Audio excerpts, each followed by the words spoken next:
1, 2 and 3 sizothandazela khona kulawo mazwi phambi koba sehlukane. Siyambonga kakhulu bathandekayo uNkulunkulu wenzile ukuthi namhlanje sibe khona phambi kobuso bakhe, ngoba njengoba silapha siphambi kobuso benkosi. Hallelujah. In the presence of the Lord all our needs are met. Hallelujah. Akukho into engenzeki ebukhoneni bukaThixo. Hallelujah. Njengoba sikhona nje, we have come to God. Hallelujah. And in fact uNkulunkulu oze kuthi. Hallelujah. Yeah, njengoba kukhona lentente, it's a answer kuThixo kwizidingo zethu. Hallelujah. Lekhambi from God to our diseases, kwizifo zethu. Uthi ekhuluma noMose kwi-Exodus makezokhulula abantwana baka-Israyeli, kwafika izwi likaNkulunkulu kuMose wathi ndizwe ukukhala babantwana baka-Israyeli, uthi ngibone ukubulaleka kwabo, ngibone inhlupheko. So every time uThixo efika emphakathini, efika endaweni ngalolu hlobo, sube ebone ukubulaleka kwabo, usube eve ukukhala kwabo. Hallelujah. Njengoba likhona lentente, kuzophendulwa abantu abakhalayo, kuzokhulula abantu abahluphekayo. Amen. So ke intsikelelo ke enkulu leyo ebusweni benkosi. Ngisindisiwe nami uJesu, ngamthola ngamamkela uyinkosi nomsindisi wempilo yami. Hallelujah. Ngangifile ngidakwa, ngikuma drugs, ngingazani noNkulunkulu, ngingazi ukuthi ngenye imini ndingaze ngisindiswe, kodwa umsa kaNkulunkulu omile phakade wayithola neyami impilo. Hallelujah. Njengoba ngimile lapha angidingi, ngiyishumayela, siyayishumayela iBhayibheli ngoba iyo into esinikwe uNkulunkulu ukuthi sihambe ngayo. Amen. Kodwa nangaphandleni kweBhayibheli sengimbonile uJesu ukuthi uyaphila, uyafika emntwini, uyafika ensizweni, ayikhulule insizwa, ihlukane nezono, ikhululeke kumakhamandela kaSathane, ikhululeke kumimoya engcolile kaSathane. Hallelujah. So ke into leyo Nkosi uJesu wafika wayenza empilweni yami, wangikhulula. Hallelujah. Hallelujah. So ke kusibusiso esikhulu ukuthi ke sizofakaza ngoJesu esimbonile ekhulule yethu impilo. Hallelujah. Njengoba iBhayibheli lisho. Amen. Kodwa ayiphelelanga eBhayibhelini, kodwa neyethu impilo siyayiveza as an evidence ukuthi uJesu wayenzela umusa, wayikhulula. Masibonise lenkosi. Sibonga kakhulu bathandeka ukuthi niphume imvula isina. Hallelujah. Kuyasho ukuthi God is at work. Amen.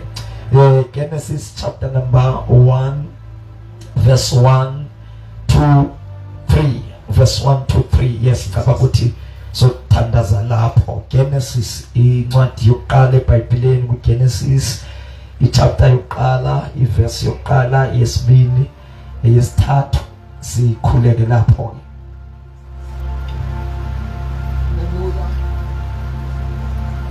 Jesus. Amen. Genesis verse number 1. Eqaleni uNkulunkulu wadala izulu nomhlaba. uNkulunkulu eqaleni, ithi iBhayibheli, wadala izulu, wadala nomhlaba. Umhlaba wawuyihlane elingenalutho. Si ku verse number 2 manje, ithi iBhayibheli umhlaba lo waba uyihlane elingenalutho. Yes. Kwakugubumnyama phezulu. Kwakuyihlane, wilderness, and then kube ubumnyama phezulu. Yes. Kepha umoya kaNkulunkulu wehla wenyuka phezulu kwamanzi. Then umoya kaNkulunkulu wehla wenyuka phezulu kwamanzi. Verse number 3. uNkulunkulu wathi makube khona ukukhanya. Wase uNkulunkulu ekhuluma ku verse number 3. I believe ukuthi it was for the first time uNkulunkulu ekhuluma ebhekise emhlabeni, ekhuluma emhlabeni, wakhuluma wathi makube khona ukukhanya. Yes. Kwaba kwabakhona ukukhanya. Ukukhanya ke kwabakhona njengoba uNkulunkulu ekhulumile wathi makube khona ukukhanya. Ukukhanya kwabakhona ukukhanya ngoba uNkulunkulu ekhulumile. Amen. Iphelele lapho. Yes, ithi iBhayibheli ungahlala phansi. Wakhuluma uNkulunkulu wathi makube khona ukukhanya kwabakhona ukukhanya. Ithi la mhlawumbe sifunde nasesingisini ithi in the beginning God created heaven and earth. Verse number 1. Verse number 2 ithi and the earth was without form and it was void. It was without form, it was void. Kuthi ithi leyesizulu kwakuyihlane, it was without form, ukuthi kwaluza iform umhlaba and waba void. Into void, into empty. It was empty and it the darkness was upon the face of the deep. And then kwaba khona ubumnyama upon the face of the deep. Then ke simiye ku B ka verse 2 mhlambe ke sijump siye ku 3 uthi ke u3 and God said, God spoke, God said, because uNkulunkulu istrength sakhe, amandla akhe, indlela yakhe yokusebenza, primarily indlela yakhe yokusebenza uNkulunkulu it is by speaking. Usebenza ngokukhuluma. Zikhona nezinye indlela asebenza ngayo but primarily eyona ehamba phambili a priority usebenza ngokukhuluma. So ke ithi iBhayibheli wakhuluma wathi let there and God said let there be light and there was light. Inkosi ke ibusise ukufundwa kwezulayo ngegama lenkosi uKristu Jesu. Amen. Ngifuna nje singachithana isikhathi bazalwane, sikhona sizophinde emakhaya, kodwa ke phambi kokuba siphinde emakhaya I believe ukuthi uNkulunkulu unento asibekele yona tonight ngokusho kwezwi lakhe. Ngifuna sibone izwi lenkosi kafuthane and then after that ke sizothandaza, sithandazelane, sibone uNkulunkulu ukuthi yini azosenzela yona namhlanje. Hallelujah. La iBhayibheli lithi verse number 1 uthi emqaleni in the beginning uNkulunkulu wadala izulu, wadala amazulu nomhlaba. He created heavens and the earth. Wadala amazulu, wadala nomhlaba, because zonke izinto ezikhona emhlabeni zadalwa nguThixo, zadalwa nguNkulunkulu, and engekabikho uNkulunkulu akuba khongo lutho emhlabeni. In fact uNkulunkulu waba khona before umhlaba ube khona. Nento yonke that you can think of, nento yonke that you can imagine of yaba khona ngoba kukhona uNkulunkulu. Waba yena uNkulunkulu akazange adalwe, wavele nje waba khona. So ke iBhayibheli ithi uNkulunkulu wadala amazulu, wadala nomhlaba. And iBhayibheli ma uyifunda kahle ungajahanga ukuthi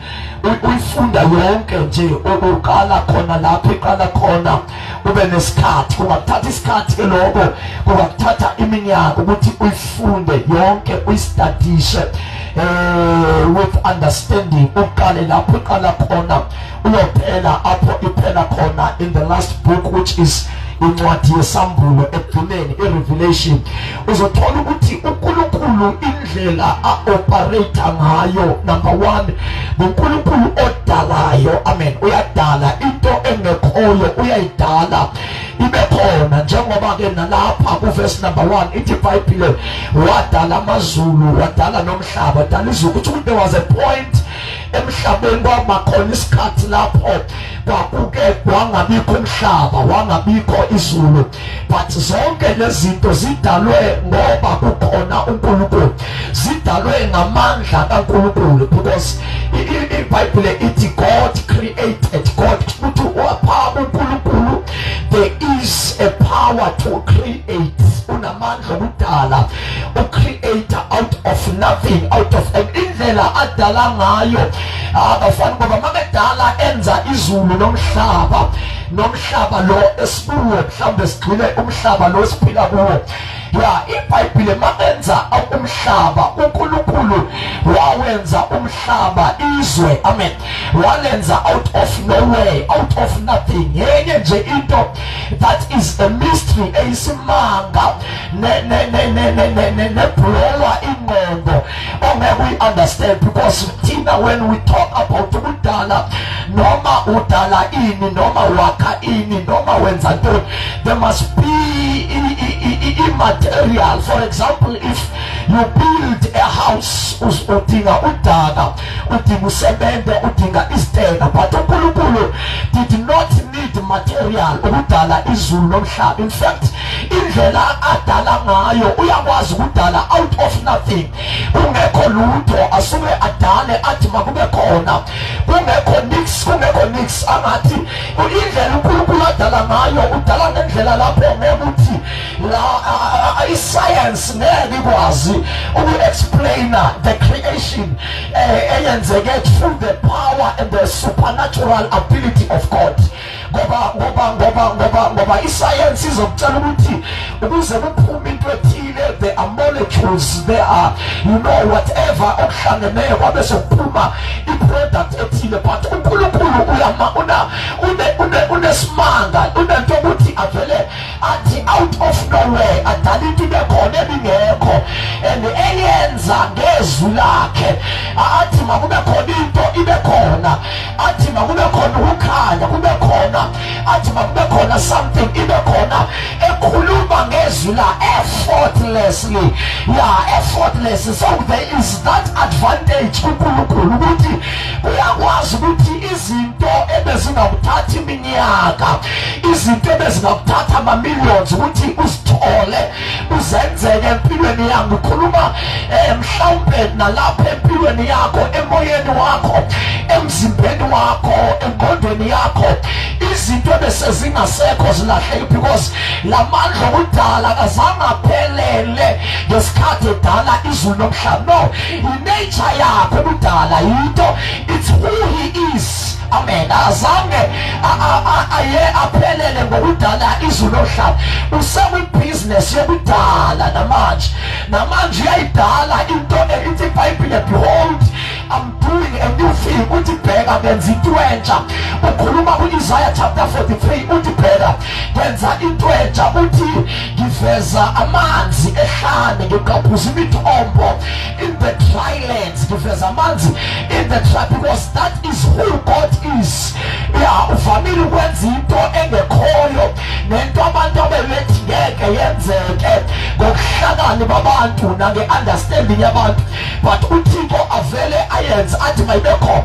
So ke apha kuverse 1 iBhayibheli nje i-highlighter lokho ukuthi God is a creative God. Amen. Lapha uNkulunkulu there is a power and the supernatural, amandla okudala. Amen. Uyadala uNkulunkulu. Yathi iBhayibheli kuverse number 1 ekuqaleni wadala amazulu nomhlaba. Isithi ke kuverse number 2 ithi umhlaba was without form. Umhlaba wawungena form, wawungena shape. Into engena shape into eyonakeleyo, into engena direction, into that is not attractive, that is not interesting. You are without form, you are without form. You don't have a shape, you don't have a direction, you don't have a structure and command. It's not in the nature of God. Adale something that is without form. And the Bible was void, was empty. Naleyo, it's not in the nature of God. Adale into empty. So benithike malifunda kahle iBhayibheli unesikhathi sonke uyosho kwi-Revelation uqala kwi-Genesis uzothola ukuthi indlela a-operate ngayo i-integrity yakhe uNkulunkulu. Amen. I-integrity yakhe, i-record lakhe, into adume ngayo kahle kahle eBhayibhelini. iBhayibheli isidwebela ukuthi into adume ngayo uNkulunkulu ukuthi adale into epheleleyo. Amen. Ukuthi adale into epheleleyo, adale into egcweleyo, adale into eneform, adale into ethande. uNkulunkulu can never ever create something that is not attractive, something that is not admirable. Ngeke yenze into engathandeki. Amen. Ngeke yenze into engadwalaphi. Because uthi Paul Philippians chapter 1 verse number 6 uthi I am confident, uthi ngiyazi ukuthi umsebenzi omuhle uqalile uzowufeza. So makedala uyafeza. It is not the nature of God ukuthi adale into and then kuthiwe i-void, adale into bese kuthiwe it is without form. So ke iBhayibhile ke iyasitshela ukuthi ikhona into eyenzekayo. Amen.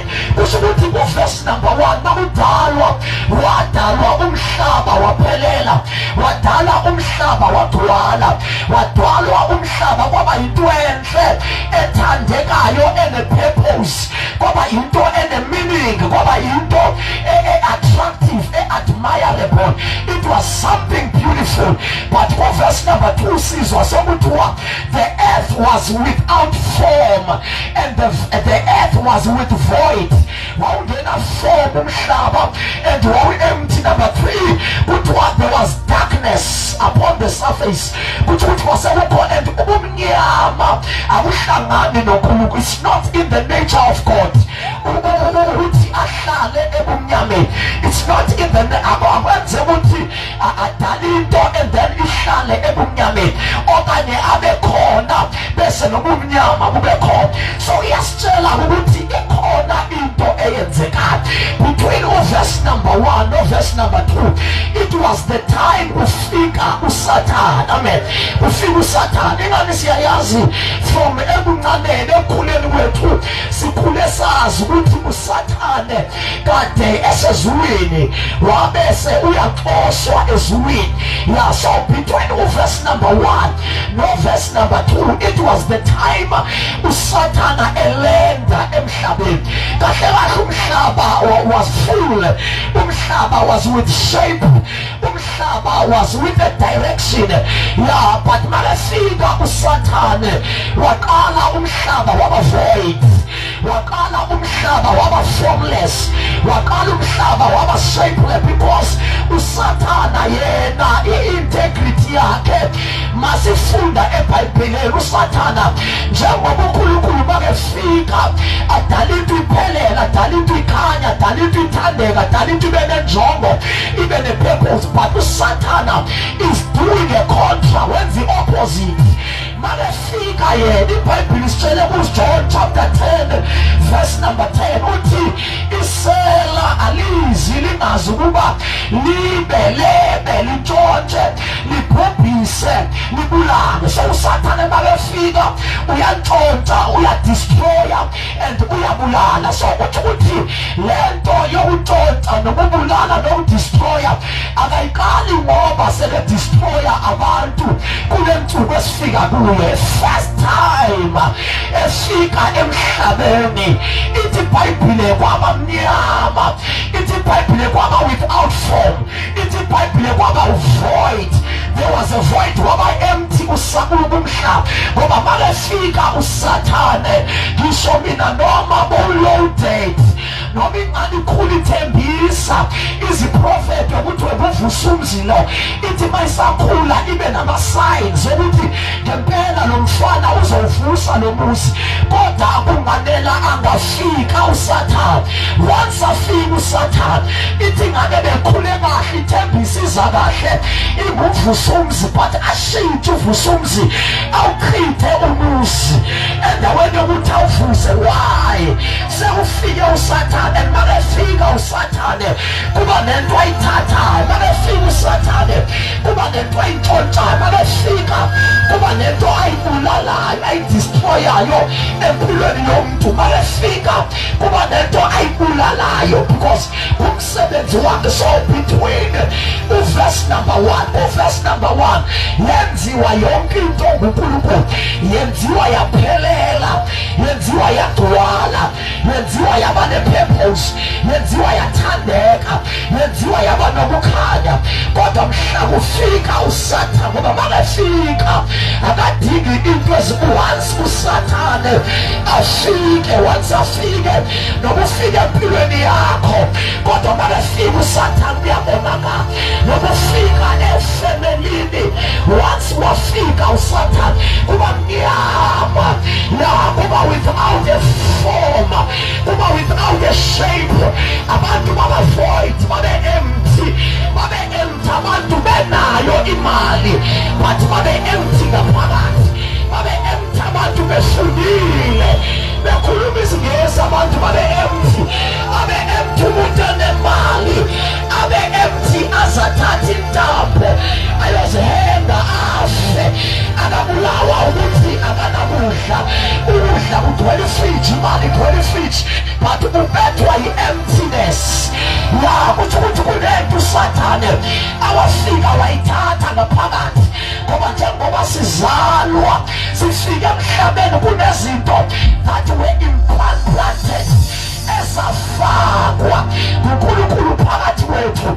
Phakathi kwalezo zinto i-purpose, injongo yokuphila kwakho. Uyabona makafika kuSathane akayibhuda ngaziyeka zonke ezinye izinto, into yokuqala ayithathayo athathe i-purpose, the purpose of your existence. Once ayithathe uzawuphila emhlabeni u-empty, noma ungathola imali, noma ungathola konke okutholwayo, kodwa ngaphakathi uzizwe u-empty, uzizwe u-meaningless, ngoba uSathane kunento asebeyithathile empilweni. So wafika nasemhlabeni kwaphenduka amatafile, amen, kwaba mnyama emhlabeni. Wafika emhlabeni kwaphela ithemba emhlabeni. Itelini iBhayibhile emhlabeni it was soup of nothing. That is the message. It was soup of nothing. There was void. Yeah, umhlaba was void. Umhlaba was formless. Umhlaba was without a shape. So indlela uSathane operator ngayo, makefika uyantshontsha, abashiya abantu be-empty. Kuthi-ke bonke abanye okunye okubi bakwenza ngoba bentshontshele uSathane. Kunento uSathane awayithatha, wathatha iphupha lakho uSathane, wathatha ivision yakho uSathane, wathatha ipurpose yokuphila kwakho, bese impilo yakho iqale idivert, uphila impilo ongayidalelwanga. Kahle kahle le mpilo ayiphilayo ayiyo le oyidalelwe nguNkulunkulu. uNkulunkulu makehlela edala, zangadala isidakwa, zangadala into ezohlala amadimoni, zangadala into ezawuhlupheka iqindezelwe yimimoya emhlabeni. Wadala into epheleleyo, wadala into full of purpose, wadala into full of form, wadala something attractive, wadala something that is admirable. Kodwa wafika isitha, masifika isitha satshontsha, sabulala, sabhubhisa. Njengoba usobola nje, ingoba uSathane kunento awafika wazithatha, wazibulala empilweni yakho. Kodwa masifunda uverse number 3. Ithi iBhayibhile kuverse number 3 wasekhuluma uNkulunkulu. So kuverse number 1 wadala uNkulunkulu, wadala into epheleleyo, wadala into egcweleyo, wadala into ethandekayo, wadala into ene-purpose. And then before uverse number 2, ngoba uverse number 2 uqhamuka selethi kwaba mnyama, emhlabeni kwaba ihlane. Akalidale ihlane uNkulunkulu, akalidale ihlane. Ithi iBhayibhile, he turns my wilderness to a fruitful forest. Instead of adala ihlane, ushintsha ihlane alenze a fruitful forest. Akalenzi ihlane. Once kube khona ihlane, ingoba sekufike isitha, ingoba sekufike okubi. So verse number 2, ingesikhathi sokufika usathane ufika eqoswa ezulwini. Amen.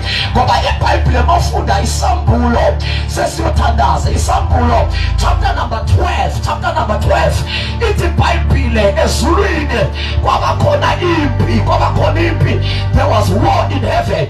That is Revelation chapter 12 verse number 7. Verse number 7 uthi kwabakhona impi ezulwini, uMikhayeli nezithunywa ezisebenza naye balwa noDraco, balwa noSathane. Kuthi ukuthi ezulwini kwabakhona impi.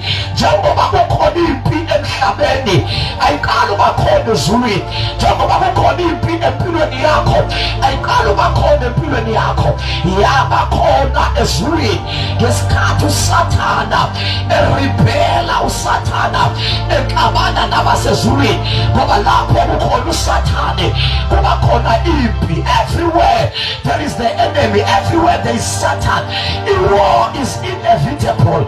Lapho uSathane khona emhlabeni, uSathane ukhona, ngoba isikhathi sakhe asikapheli, kodwa siyeza isikhathi lapho azawuphelelwa sisikhathi emhlabeni.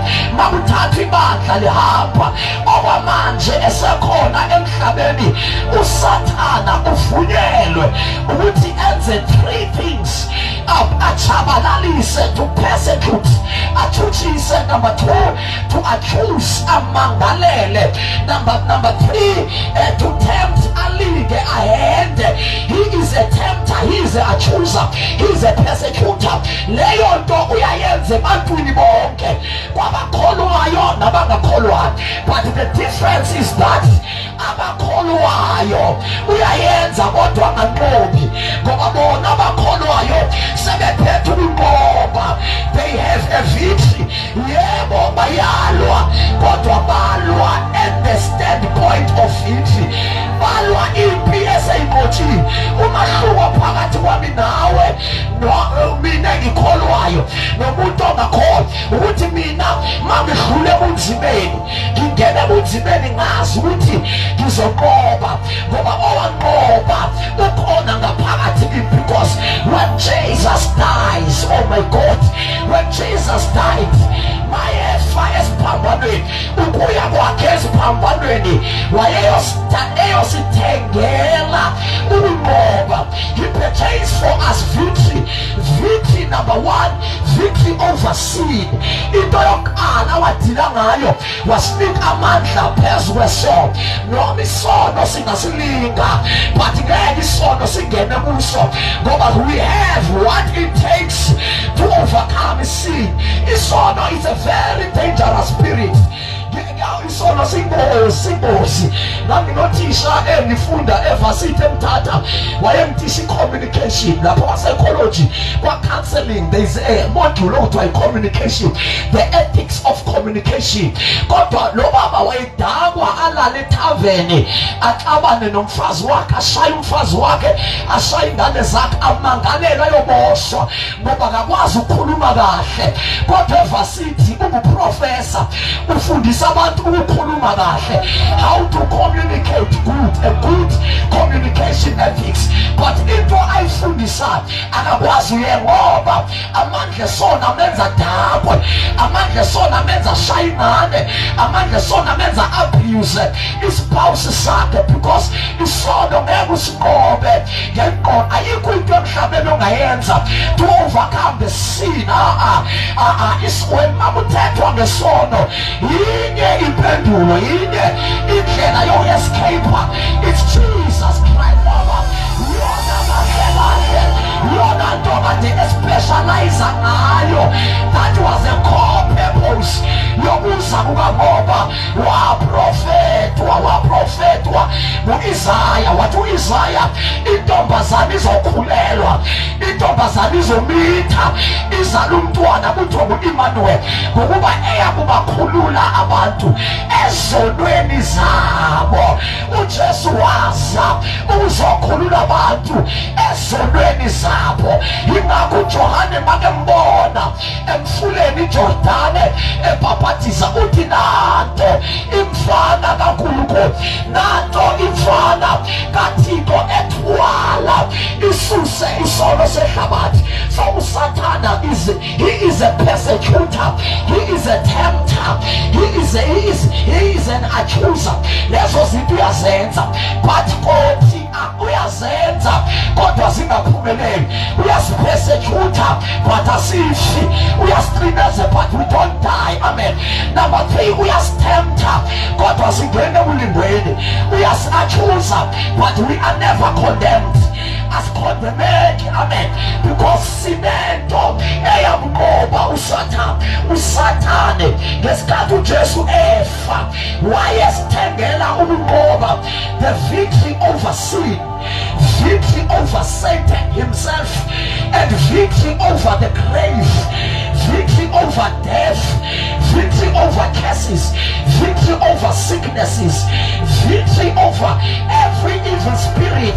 So mawuthathe uJesu uthole lokunqoba kuzo zonke into endizibalile, ayisekho into engakwehlula wena uba namandla ngaphezu kwazo zonke izinto endizibalile. So ke iBhayibhile, let us go back to our text. Verse number 2, ingesikhathi uSathane efikile emhlabeni ngoba waxoshwa. I was in that point. Waxoshwa ezulwini. Ithi iBhayibhile kwaba khona imfazwe ezulwini, kwaba imfazwe uMikhayeli nezithunywa zakhe kwi-department yemfazwe zabambana noSathane, zalwa na. Verse 7 ka-Revelation chapter 12 uthi kwaba khona imfazwe uMikhayeli nezithunywa balwa noSathane, kodwa mawufunda wehla ufika verse number 11 uthi verse number 11 they overcame, uthi banqobile. Bese isimanga ngoba makuliwa you will expect ukuthi kusetshenziswe missiles, kusetshenziswe ibhazuka, kusetshenziswa whatever imikhonto, kodwa verse 11 uthi banqobile. Abesethi ngegazi lemfana, kuthi ukuthi uSathane waqothwa ngegazi lemfana. Into I understand that mase kuzanywe konke, I don't know ukuthi uMikhayeli baqale bakhupha eziphi weapons, but it's like they tried. Bazama amabhazuka, bazama imikhonto, bazama ama-missiles, bazama ibombu, konke lokho kwangasebenza. Kwathi ekugcineni kwakhuswa igazi, ngoba ithi iBhayibhile they overcame by the blood of Jesus. Into esinika amandla phezu kwaSathane ukuthi thina lapha kithi asisenagazi lakwaZulu nje kuphela, asisenagazi lama-Afrika, kodwa ngaphakathi kwethu sinegazi elamqoba. In the foundations of the world ungenabikho umhlaba kunegazi uSathane alisabayo. Ungenadala umhlaba engekafika emhlabeni kunegazi elamshaya nge-knockout kahle kahle ngesikhathi elenge emnqamlezweni. That was a repeat. Wasezophindwa ukuthi nje it was the difference was the realms. The first knockout was in the realm of heavens, was in the spiritual heaven, but the second knockout was in the realm of earth. Lobo wokuqala ukunqoba kwakuzokhulula abantu ezweni kamoya, kwakuzokhulula uMikhayeli noGabriel. Those were spirit being, those were angels. Ngoba ithi iBhayibhile wenza ingelosi sibe ngumoya, but ngesikhathi esemhlabeni i-victory was meted for human being. That's why uJesu kwamele ukuthi abe ngumuntu esemhlabeni alethe igazi lakhe. Ngoba what Jesus brought on earth, the only thing uJesu awayilethe emhlabeni wayelethe igazi lakhe, ngoba igazi lakhe liphethe ukuphila kwakhe. Ngoba yonke into ephilayo ukuphila kwayo kusegazini. Even noJesu ukuphila kwakhe akukho sezilweleni, akusiyena uSamson. We are talking about the King of Kings. Ukuphila amandla akhe akekho sendukwini. That is not Moses. We are talking about the King of Kings. ukuphila kwakhe usegazini, egazini lakhe, egazini lakhe. Into ayenza simahulu uSathane ukuthi ngaphakathi kwethu we have the DNA yasezulwini, we have the blood, sinegazi likaNkulunkulu. Nabodokotela mabesihlola, they can say uno blood O, type O, type B, kodwa ngale wa type O unenhlobo yegazi, igazi lasezulwini. uSathane makefika empilweni yami uyalibona ubathandekayo, imapha abahlabelelayo bethi babenqoba nasempini bethemba igazi lakhe. Wena basasikhuluma ngegazi, uma yonke into basasikhuluma ngegazi. Minamandla igazi lakhe, minamandla igazi lakhe, lisusa izono igazi lakhe, liphilisa abagulayo igazi lakhe, likhulula ababoshiwe igazi lakhe, utohlabelelayo.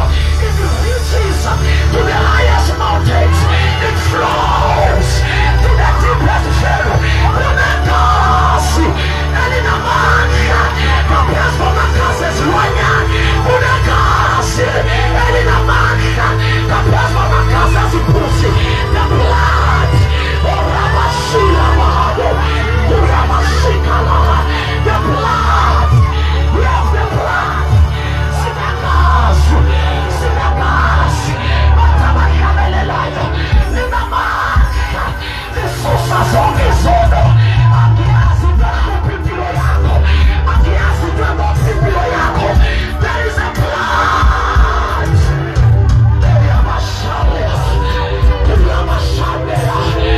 Legazi langoba uSathane namhlanje uSathane yalazi liyaboyisa namhlanje.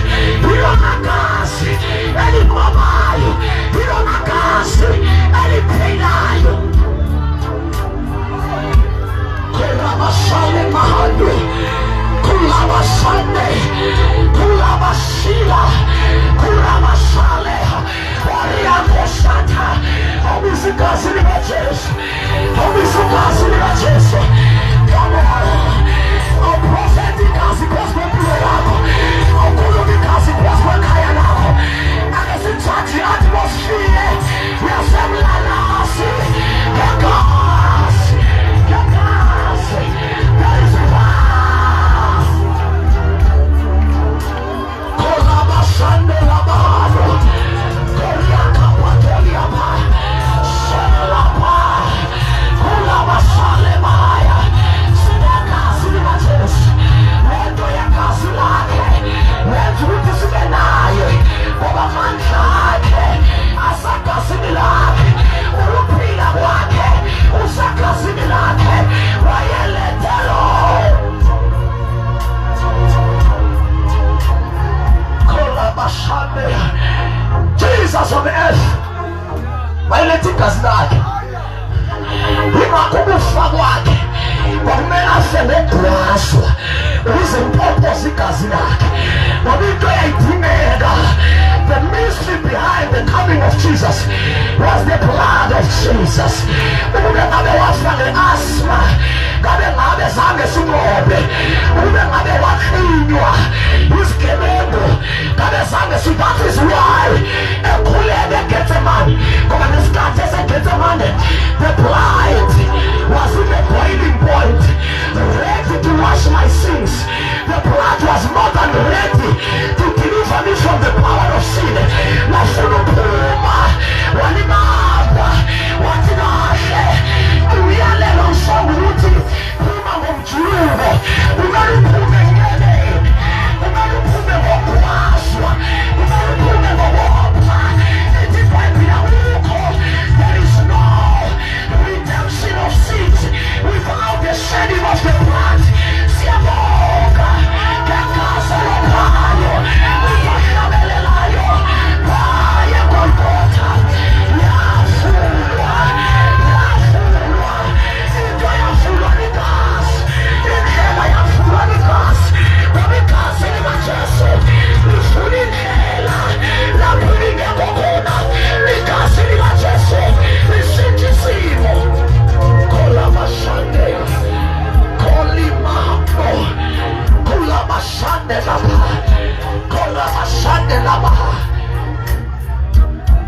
The blood of Jesus.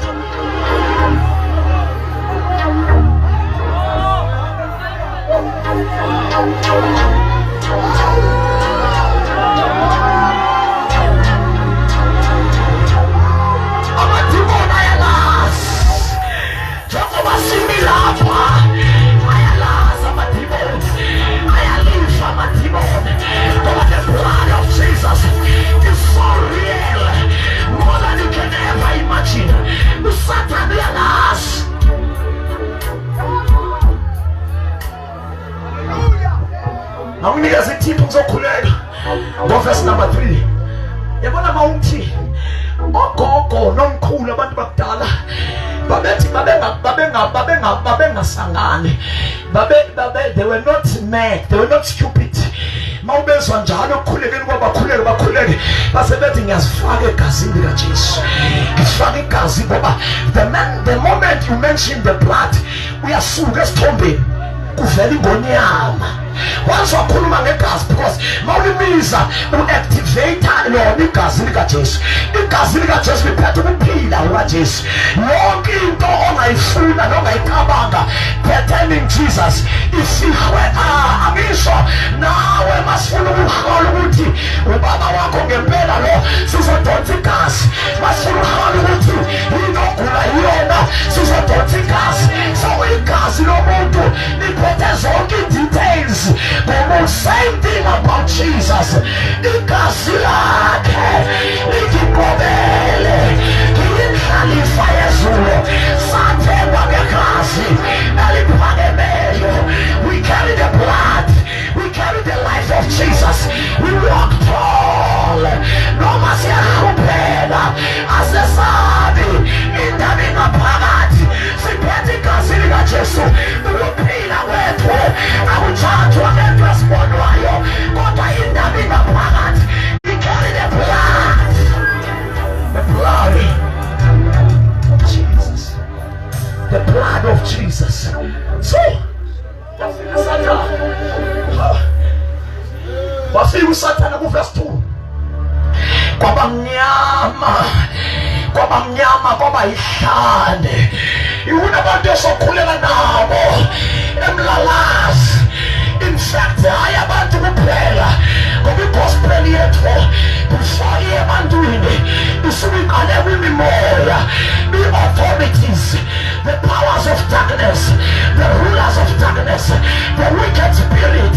Imimoya hamba lapha esibhakabhakeni njengamanje yezwa ukuthi we are touching the blood ngoba masilibiza siyali-invoka siyali-activate bazalwane. What is it about the blood? That's why you call it ngamaxesha onke niyiphuza le ndebe. Every time you drink this cup niyawukwazisa ngoba masilibiza siyazisa. Kunento uSathane esimkhumbuza yona, kunento amadimoni esiwakhumbuza yona ukuthi waqotshwa wehulwa ngegazi eGolgotha. Now asikhule verse number 2. Kwaba mnyama kwaba kube emhlabeni. Then comes verse number 3. Ithi iBhayibheli wathi uNkulunkulu makube khona ukukhanya. It was for the first time uJesu esebenza emhlabeni ngoba ngesikhathi ethi makube khona ukukhanya wayededela uJesu. UJesu ke makefika uyasebenza ngokwesidingo esikhona. Makudinga ukuthi ahlaziye ubusha bakho obaqedwa uSathane, makefika uhlaziye ubusha. Makudinga ukuthi aphilise izifo zakho impilo yakho yathathwa uSathane.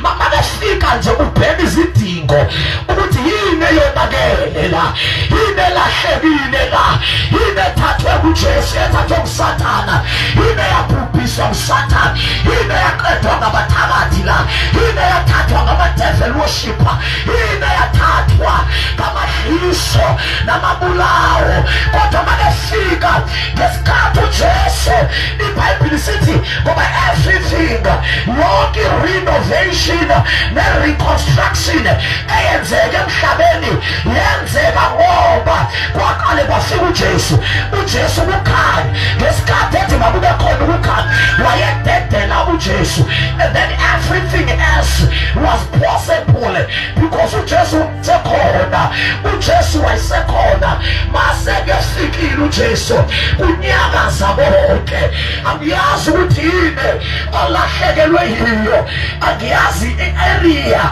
empilweni yakho enobumnyama you are going through darkness in your life in your health you are going through darkness in your family kodwa masiprophet masizothandaza sifale sithi akube khona ukukhanya let there be light akube khona ukukhanya phezu kwempilo yakho makube khona ukukhanya phezu kwekhaya lakho makube khona abazalwane silethe ukukhanya loba ukukhanya uJesu uJesu akafiki namhlanje uJesu akafikanga nangoMaria akafikanga nangoJoseph before abekhona uMaria wayesekhona uJesu akafiki namhlanje uJesu indoda endala wayekhona lingekabikho elimiweyo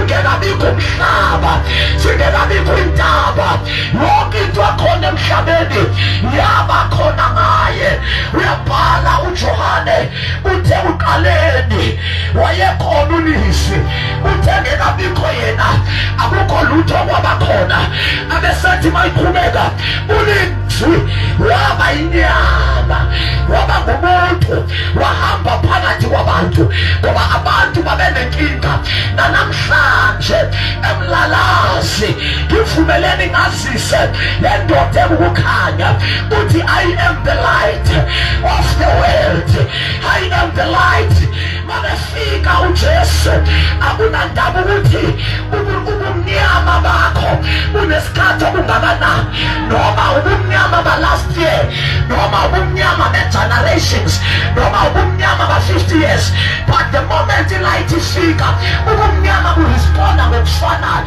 noma ukwayizolo noma kwa-1980 akunani wathi wafika ukukhanya the darkness disappear angiyazi area empilweni yakho ene darkness kodwa namhlanje is a prophetic day ekhethwe nguNkulunkulu ukuzoletha ukukhanya empilweni yakho sizoprofetha sizo-reinforce ukukhanya noma ama-devil worshipper athi uzofa usebumnyameni noma Sathana wathi uzofa usebumnyameni nansi indoda ephethe ukukhanya umuntu ohlabelelayo akudinga asibane ngoba uJesu ukukhanya uJesu lilanga funa uthandaza nawe namhlanje mfundisi ngiluze a lot akuhambi kahle empilweni yami mhlawumbe uthi mina ngiyakholwa kodwa kunama-areas where I still experience darkness kunendawo empilweni yami where there's still darkness I want to pray for you say prophet phezu kwempilo yakho akube khona ukukhanya funa abantu abathi namhlanje ngiyamthatha uJesu as a solution and as a light phezu kwempilo yakho bona qala ngicela ukubabona baphakamisana sakho say I'm taking Jesus namhlanje ngithatha uJesu to be the solution and the answer phezu kwesimo sami. Number 2, ngifuna nomuntu othi empilweni yami ngidlula ebumnyameni, kunobumnyama engisahamba kubo kwi-aspect zobomi bami. Nkosi uJesu yiza, khamoza ukhanyise empilweni yami. Funa uthandaza nawe mawusho lo mkhuleko, asime ngenyawo mawusho lo mkhuleko. Lord Jesus, bring light in my life. I am perishing. Imangenyawo zakho, imangenyawo zakho, imangenyawo zakho. Ya mfuna umuntu oshoyothi ya mfundisi, profethani phezu kwesimo sami, profethani phezu kwempilo yami. Akube khona ukukhanya, akube khona ukukhanya, akukhanye. Kudala usathane ezenzela, kudala usathane invade impilo yakho, kudala usathane invade ikhaya lakho. Noma likhaya lakho ukhona lapha ententeni, you can come on behalf of your family, on behalf of your siblings. Bahambe ebumnyameni, sizothandaza sikhulume kuwe as a point of contact. Kodwa uJehova iso lakhe liyabona, akube khona ukukhanya. Korabashale mahando yaso, kulabashandela rapakala pakoroshika, rekale mahando roshika, kulabashande leprakosata, kulabashaka. Let every darkness disappear. The darkness in your body, the darkness in your ufa, the darkness in your zikulo, let it disappear. I speak by the Spirit of the Lord. The darkness ekayalako, jenamanje. Let Jesus manifest. Let Jesus unfold. Let Jesus operate. Parabisiswana zako, ufulikisho yako mokolo. Akube khona ukukhanya ebantwaneni bakho, akube khona ukukhanya ekhaya lakho, akube khona ukukhanya emzini wakho. Iprofeta mina nasemshadweni wakho ubumnyama obese bungathi kuyangena. We reverse it. We speak light. We speak life. Koshata lapa, ulabashane, kulabashata. For 1 minute, fulumnyama wako standazel. For 1 minute, it's 50 seconds now. Open your mouth. Let up fulumlomo. It's a sign of faith. It's a sign of receiving. The devil is a liar. We will never be the same again. Ukanya we again. Ukanya we again. Akubekho ukanya. Akubekho ukanya. Korabashale mahando robosika. Kula pata labra. Kula pakashika. Kula masande labra. Kuria kasete lipi. Kuria parabashika. In the name of Jesus. In the name of Jesus. Asantele mkhuleko sonke. Qala soqala ngala babathathu Jesu. Ngoba bathathu abantu emkhuleka nabetete. Bathathu Jesu for the first time. Abanye bathathu Jesu babeke bamthatha kodwa bashayeka babuya umufa. Abesibili la abesithathu nabathi mina vele ngisindisiwe, but I'm still fighting with darkness. I can still trace. There's still a connection empilweni yami, ekhaya lami, emshadweni wami. Namhlanje I tap into the light. I activate the light by faith. We are ubumnyama, we are vele ukukhanya empilweni yami. Ngegama lika Jesu ngithandaza nezo groups abantu, but in order of priority. Asenze lo mthandazo sonke ithi Nkosi uJesu. Awusho kakhulu engathi yakhona Nkosi uJesu. Namhlanje ngizwe izwi lakho ukuthi wena ukukhanya. Ngiyalikholwa izwi lakho, ngakho-ke ngiyakwamkela. Ngena enhliziyweni yami, uxolele izono zami, hlanza inhliziyo yami, khulula umoya wami. Ngikhulule esonweni, ngikhulule ezifeni, ngikhulule kwimimoya engcolile, ngikhulule emandleni kaSathane, ngikhulule emandleni okufa.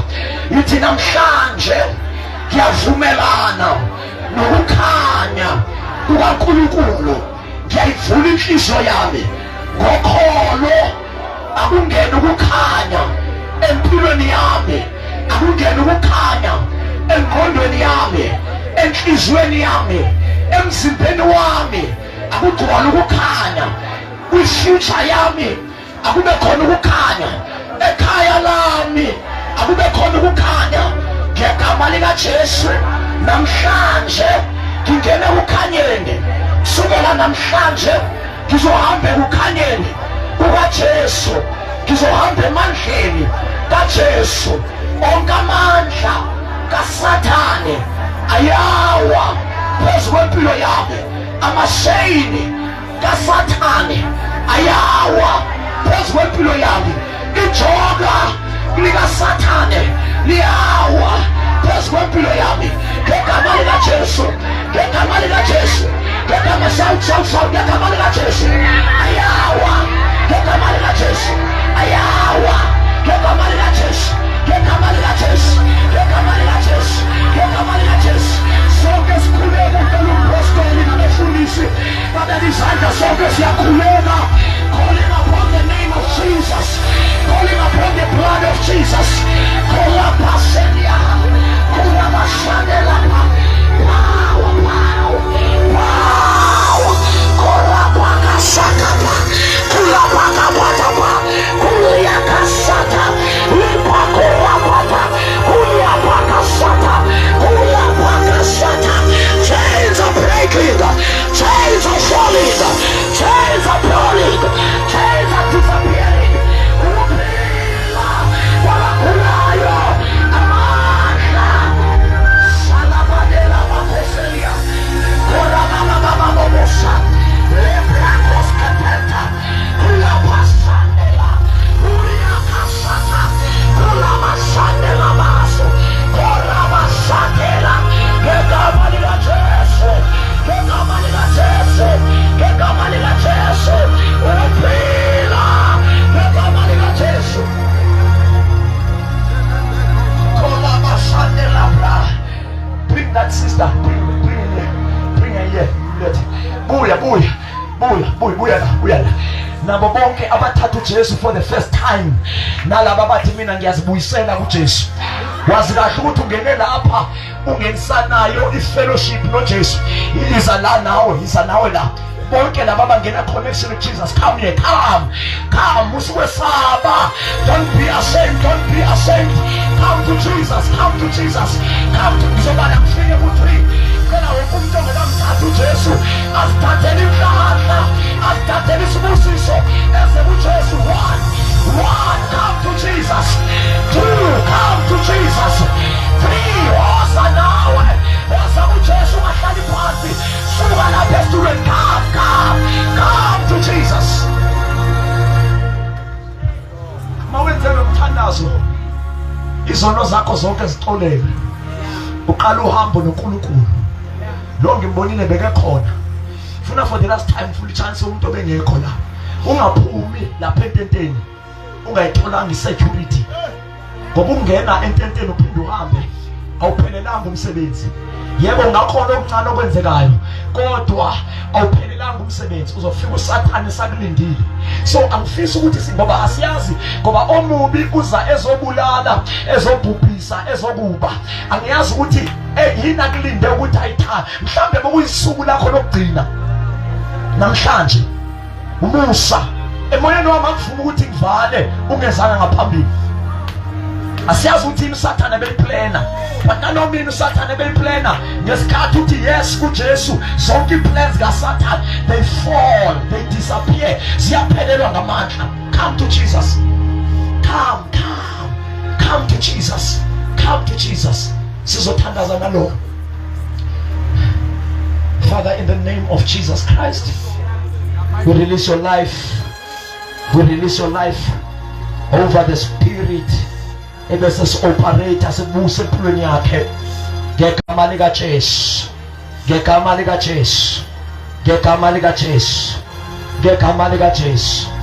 in the name of Jesus Christ siyamfihla Nkosi egazini lakho ngegama lika Jesu Kristu waseNazaretha amen. bangamthatha i-counselors sithatha details zakhe vele impostole ezinye. Singabe sahlala phansi bathandekayo.